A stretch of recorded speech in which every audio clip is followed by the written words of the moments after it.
Assalamualaikum warahmatullahi wabarakatuh. Nama saya Syakira Nindita dari 2PA17. Saya di sini akan menjelaskan tentang perilaku dalam kelompok. Pasti udah sering denger dong kelompok tuh apa sih dari kita masih sekolah, karena dari guru aja udah sering denger kata-kata itu, kayak disuruh bikin kelompok belajar misalnya, contoh sederhananya. Cuma apa sih pengertian kelompok? Pengertian kelompok itu saya di sini udah nulis dari beberapa ahli. Yang pertama itu ada dari Page dan Iver yang menjelaskan kelompok sebagai himpunan atau kesatuan-kesatuan manusia yang hidup bersama, memiliki tujuan, memiliki hubungan timbal balik, dan memiliki kesadaran untuk saling tolong-menolong. Yang kedua itu ada dari Sarwono yang mendefinisikan kelompok sebagai sekelompok yang berisikan 2 orang ataupun lebih, yang memiliki persepsi sebagai satu kesatuan serta memiliki perasaan sebagai bagian daripada kelompok tersebut. Mereka itu memiliki tujuan bersama dan saling ketergantungan satu sama lain. Selanjutnya itu ada dari Polak. Menurut Polak itu kelompok sosial adalah satu grup, yaitu sejumlah orang yang ada antara hubungan satu sama lain dan hubungan itu bersifat sebagai sebuah struktur. Selanjutnya ada dari Johnson mengatakan bahwa kelompok adalah 2 atau lebih individu yang berinteraksi secara langsung, peduli dengan hubungannya dalam sebuah grup, saling peduli antara anggota grup, dan juga saling peduli dengan ketergantungan positif untuk berusaha mencapai tujuan bersama.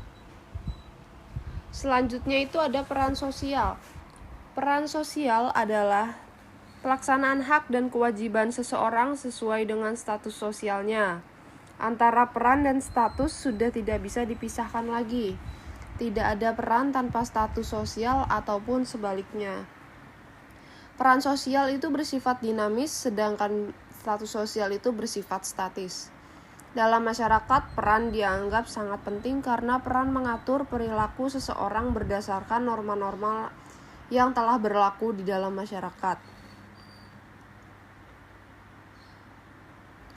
Pola peran dalam masyarakat dapat dibedakan menjadi 3 macam, yaitu yang pertama adalah peran ideal, yaitu peran yang diharapkan suatu masyarakat terhadap status-status tertentu. Seperti misalnya peran ideal seorang siswa adalah rajin belajar, sopan santun, dan pandai. Yang kedua itu adalah peran yang diinginkan. Peran yang diinginkan adalah peran yang dianggap oleh diri sendiri. Semisalnya seorang ibu tidak ingin berperan sebagai kakak bagi anak perempuannya yang menginjak remaja. Yang ketiga itu adalah peran yang dikerjakan. Peran yang dikerjakan yaitu peran yang dilakukan individu sesuai dengan kenyataannya.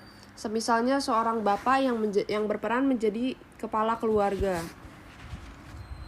Di dalam masyarakat, banyak individu yang memiliki lebih dari satu peran yang berbeda-beda. Kondisi ini dapat berakibat dinamis bagi peran sosial, namun dapat juga menimbulkan konflik, ketegangan, kegagalan, dan kesenjangan dalam berperan.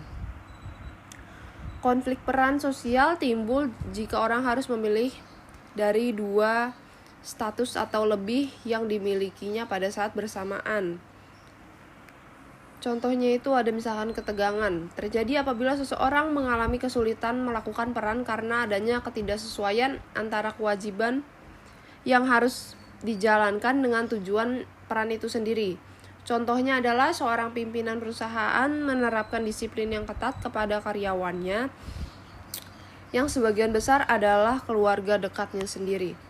Lalu selanjutnya adalah kegagalan peran. Kegagalan peran itu bisa terjadi apabila seseorang tidak sanggup menjalankan berbagai peran sekaligus karena terdapat tuntutan-tuntutan yang saling bertentangan. Selanjutnya adalah kesenjangan peran atau role distance. Terjadi apabila seseorang harus menjalani peran yang tidak menjadi prioritas hidupnya sehingga merasa tidak cocok menjalankan peran tersebut. Selanjutnya itu ada materi tentang peran gender. Peran gender adalah perilaku yang dipelajari di dalam suatu masyarakat ataupun komunitas yang dikondisikan bahwa kegiatan, tugas-tugas, atau tanggung jawab patut diterima baik oleh laki-laki maupun perempuan. Peran gender dapat berubah dan dipengaruhi oleh umur, kelas, ras, etnik, agama, lingkungan geografi, ekonomi, dan juga politik. Baik perempuan maupun laki-laki memiliki peran ganda di dalam masyarakat. Perempuan kerap mempunyai peran dalam mengatur reproduksi, produksi, dan juga kemasyarakatan. Sedangkan laki-laki biasanya lebih terfokus pada produksi dan politik kemasyarakatan. Perempuan dan laki-laki berinteraksi dengan lingkungan dan mengelola sumber daya alam secara hal yang berbeda gitu. Dalam beberapa komunitas, perbedaan-perbedaan ini mungkin lebih menonjol dibandingkan komunitas lain.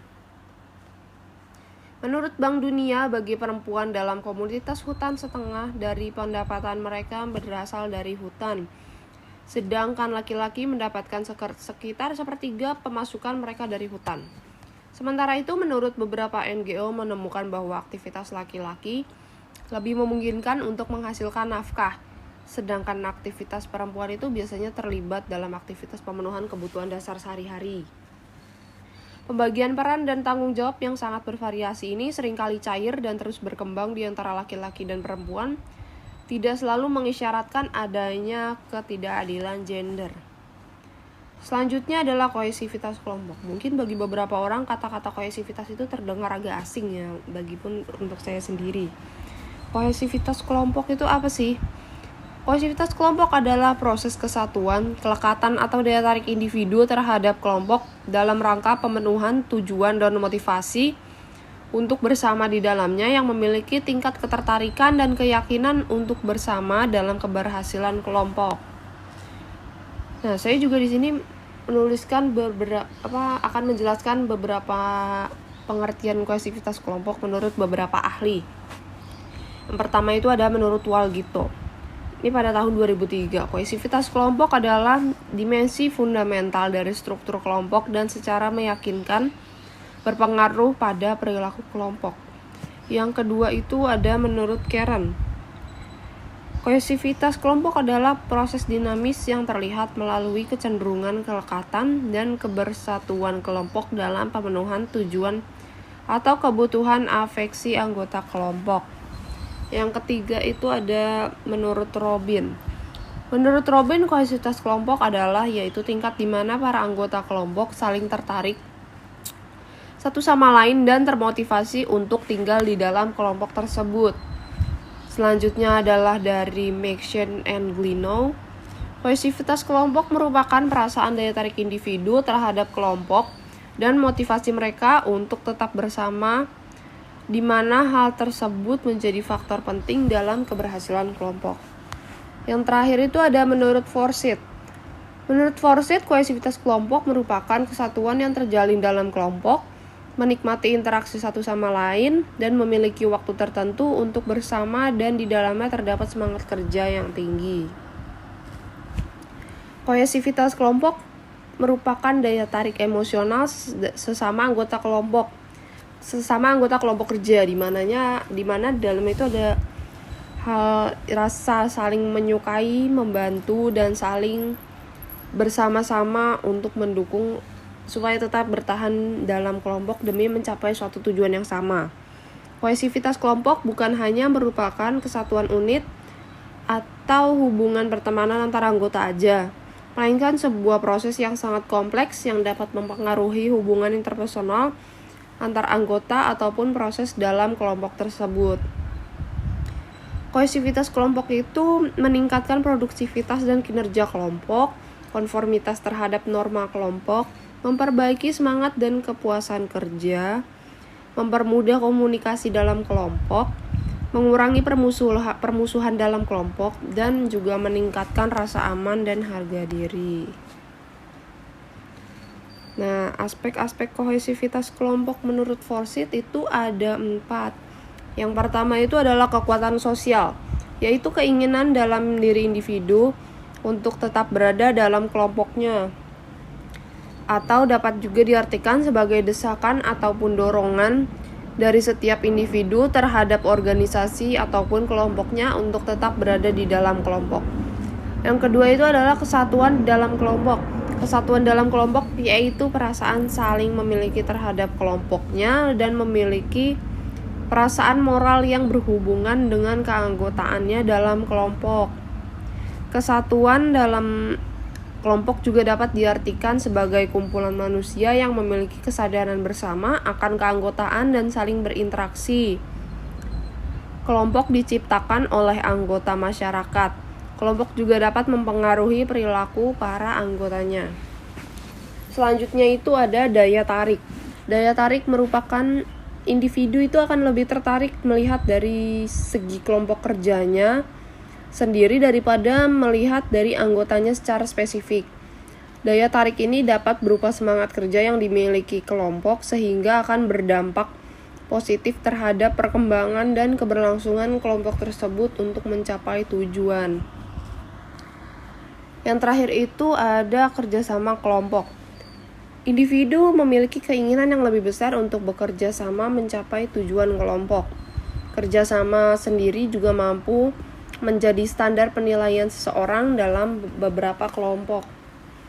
Untuk dapat melihat seberapa kuat dan seberapa besar partisipasi dari setiap anggota kelompoknya. Selanjutnya itu ada social facilitation, yaitu kecenderungan orang lain untuk melakukan tugas dengan lebih baik bila tugasnya sederhana dan lebih buruk bila tugasnya kompleks.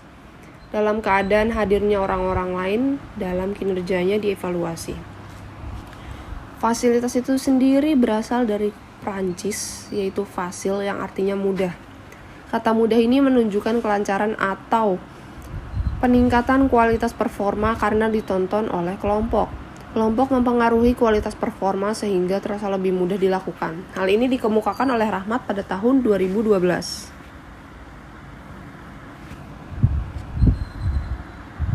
Selanjutnya itu Triplet pada tahun 1897 pernah bilang menunjukkan bahwa bagaimana prestasi anak-anak meningkat ketika pekerjaan mereka dilakukan di hadapan kelompok. Dari uraian di atas dapat disimpulkan bahwa fasilitas sosial itu dampak kinerja yang berasal dari orang lain. Dampak yang dihasilkan dapat berubah dampak positif dan juga bisa dampak negatif.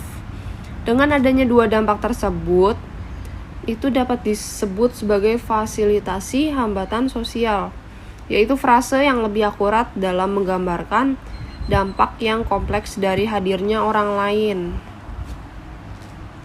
Selanjutnya itu ada penyebab timbulnya fasilitas sosial dipengaruhi oleh 3 faktor. Yang pertama itu ada alertness, yaitu diartikan ketika kehadiran orang lain yang membuat kita itu lebih siaga. Contohnya, dosen yang sedang memantau atau mengawasi pelaksanaan ujian, yang dimana pasti mahasiswanya bakal lebih siaga gitu kan dalam mengerjakan ujian. Yang kedua itu ada evaluation apprehension, diartikan sebagai kehadiran orang lain membuat kita tuh lebih peduli ya kan penilaian orang lain terhadap diri kita.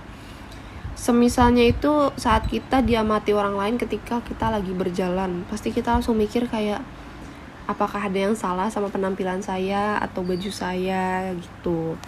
Yang ketiga itu ada distraction. Didefinisikan sebagai kehadiran orang lain dapat mengalihkan perhatian kita saat menyelesaikan tugas. Contohnya ketika kita sedang mengerjakan tugas, kemudian ada tamu yang datang sehingga membuat fokus kita itu terpecah atau teralihkan. Selanjutnya itu tuh contoh-contohnya. Contoh-contoh dari social facilitation adalah seperti anak-anak yang sedang bermain sepeda. Anak-anak yang bersepeda bersama teman-temannya akan memacu lebih cepat daripada bersepeda sendirian. Karena dia tuh merasa pengen nunjukin kemampuannya di depan teman-temannya. Dia ingin merasa hebat gitu. Makanya biasanya lebih cepat untuk belajar bersama teman-temannya dibanding belajar sendiri. Materi yang saya sampaikan hanya sampai sini aja. Mohon maaf bila terdapat kekurangan-kekurangan dalam penyusunan materi ataupun pemilihan kata-kata. Wassalamualaikum warahmatullahi wabarakatuh.